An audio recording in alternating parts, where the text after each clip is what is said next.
વલસાડ ડાંગના સાંસદ ધવલભાઈ પટેલ અને ધારાસભ્ય ભરતભાઈ પટેલની સફળ રજૂઆતથી સ્ટેશન રોડ પરનો રેલવે અવરોધ હટ્યો. વલસાડ શહેરના સ્ટેશન રોડ પર આવેલ ઉડીપી હોટેલની સામેનો માર્ગ આખરે સામાન્ય નાગરિકો અને મુસાફરો માટે ખુલ્લો મૂકી દેવાયો છે.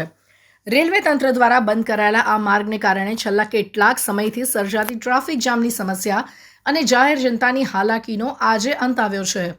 આ માર્ગ બંધ થવાથી વલસાડ સ્ટેશન રોડ પર વાહનોની લાંબી કતારો લાગતી હતી, જેને કારણે આવતા જતા મુસાફરો તેમજ સ્થાનિકોએ ભારે હાલાકી વેઠવી પડતી હતી.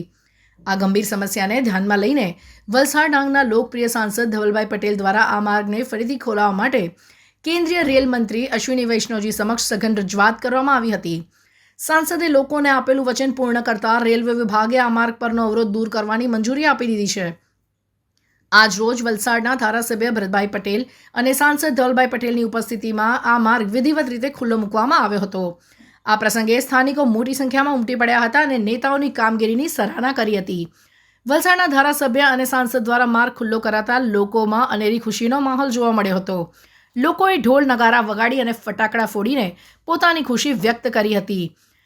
આ પગલાંથી સ્ટેશન વિસ્તારમાં ટ્રાફિકની સમસ્યામાં મોટો ઘટાડો થશે અને મુસાફરોની અવરજવર હવે સરળ બનશે. આજે આપણા વલસાડ શહેર માટે એકદમ સારો પ્રસંગ છે, સારો દિવસ છે. કારણ કે જે વલસાડ શહેરમાં ટ્રાફિકની સમસ્યા સર્જાતી હતી અને રેલવે તંત્ર સાથે મળીને આપણા શહેરીજનોને સારું સુખદ પરિણામ આવે, એમને પણ સવલતો મળે, એના માટે આપણા દેશના રેલ મંત્રી અશ્વિની વૈષ્ણવજી જ્યારે વલસાડની મુલાકાતે હતા ત્યારે એમણે જાહેરાત કરી હતી કે આપણે ઉડુપીનો રસ્તો આપણે ખોલશું ને સાથે સાથે બીજા પણ જે આપણા ઇન્ફ્રાસ્ટ્રક્ચરનો પ્રોજેક્ટ છે અહીંયા ડેવલપ કરવાના છે. અને આજે અમારા ભરતભાઈની હાજરીમાં ભરતભાઈ અમારા ધારાસભ્યશ્રીએ પણ સતત એમણે ત્યાં રજૂઆત રેલવે તંત્રમાં કરી. અમે બધા સાથે મળીને રજૂઆત કરીને સંગઠન અને અમારા ચૂંટાયેલા જનપ્રતિનિધિએ જે જીતની અમે ત્યાં બધું અમને જાહેરાત કરી, સાથે સાથે અમે નિવેદન કર્યા, એના થકી રેલવે આ જે ખોલ્યું છે એ આપણા વલસાડના લોકો માટે એક સારા સમાચાર છે. આવનાર દિવસમાં પણ વલસાડના માટે સારામાં સારું કામગીરી અમે ધારાસભ્ય, સાંસદ અને અમારું જિલ્લા ભાજપ સંગઠન કરવાનું છે. આ જે કામ થયું છે એના માટે ખાસ કરીને અમારા દેશના રેલ મંત્રી અશ્વિની વૈષ્ણવજીને ખૂબ ધન્યવાદ કહેવા માગું છું. સાથે જ આપણા વેસ્ટર્ન રેલવેના જનરલ મેનેજરશ્રીનું પણ ધન્યવાદ કહેવા માગું છું, આપણા ડીઆરએમ સરનું પણ ધન્યવાદ કહેવા માગું છું. અને સાથે આપણા જે અહીંયા રેલવેના ઓફિસર્સ અને કર્મચારી રહે છે એમને પણ હું ધન્યવાદ કહેવા માગું છું કે આ બધા સાથે મળીને અમે આ વાતચીત કરીને રસ્તો કાઢ્યો છે. કાલે અમારા રેલવે યુનિયનના લોકો પણ મારા ઘરે આવીને મળી ગયા, જે થોડી ગેરસમજ હતી એ પણ અમે સોલ્વ કરી દીધી છે. કારણ કે મારા માટે સાંસદ તરીકે હું રેલવેના માટે પણ એટલો જ જિમ્મેદાર છું ને આપણા વલસાડના લોકો માટે પણ એટલો જ જિમ્મેદાર છું. એમણે જે પોઈન્ટ કીધા એ બધા અમે ડિસ્કસ કર્યા, એમના પણ જે પોઈન્ટ છે બધા અમે એડ્રેસ કરશું ને આપણા વલસાડના લોકોને પણ સારી રીતે રસ્તો મળે એના માટે અમે પૂરો પ્રયાસ કરશું. ને આજે જેમ મેં કીધું, વર્ષોથી લોકો આ રસ્તો ખુલે એની રાહ જોતા હતા. અમે ઇલેક્શન દરમિયાન જ્યારે અમારું સાંસદનું ઇલેક્શન હોય, નગરપાલિકાનું ઇલેક્શન હોય, ત્યારે અમે પ્રોમિસ કર્યું હતું કે આ રસ્તો ખોલશો.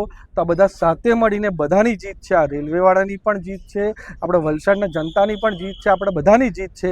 તો આજે પાછું તમારા ચેનલના માધ્યમથી બધાને ખૂબ ધન્યવાદ કહેવા માગું છું.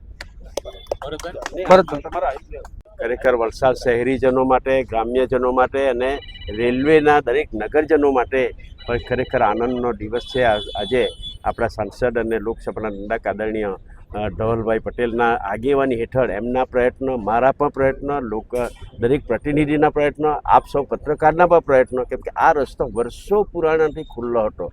હું પોતે પણ રેલવે યાર્ડમાં આ જગ્યા પર 6 વર્ષ સુધી રહ્યો છું. ભવિષ્યમાં આ રસ્તો બંધ એવું મારી જાણમાં નથી. એટલે આ રસ્તો દરેક ટ્રાફિક માટે એનો રેલવે પરિવાર પણ આપણા શહેરીનો પરિવાર છે, એમને પણ રેલવેના શહેરીજનોની જરૂર છે, શહેરીજનોને રેલવેની જરૂર છે. એટલે આ રસ્તો બંધ કરવાનો કોઈ આશય હતો નહીં, પણ એક ટ્રાફિક સમસ્યા હલ થાય, લોકો ટાઈમ પર જોબ માટે જતા હોય, ટ્રેનની સુવિધા મળે, એટલે આ એક રસ્તાની ખૂબ જરૂરિયાત હતી. અને ધવલભાઈને સાંસદને બધાના પ્રયત્નથી આજે રસ્તો રેલવે તંત્રએ આદરણીય મંત્રી શ્રી વૈષ્ણવજી આવ્યા ત્યારે એમણે બાંહેધરી આપી અને બીજા આ રેલવેના અધિકારીઓ બાંહેધરી આપી રેલવે ખુલ્લો મૂક્યો છે. રેલવે તંત્રનો અને મંત્રીશ્રીનો અને ધવલભાઈનો આ તબક્કે ખૂબ આભાર માનું છું. Thank you.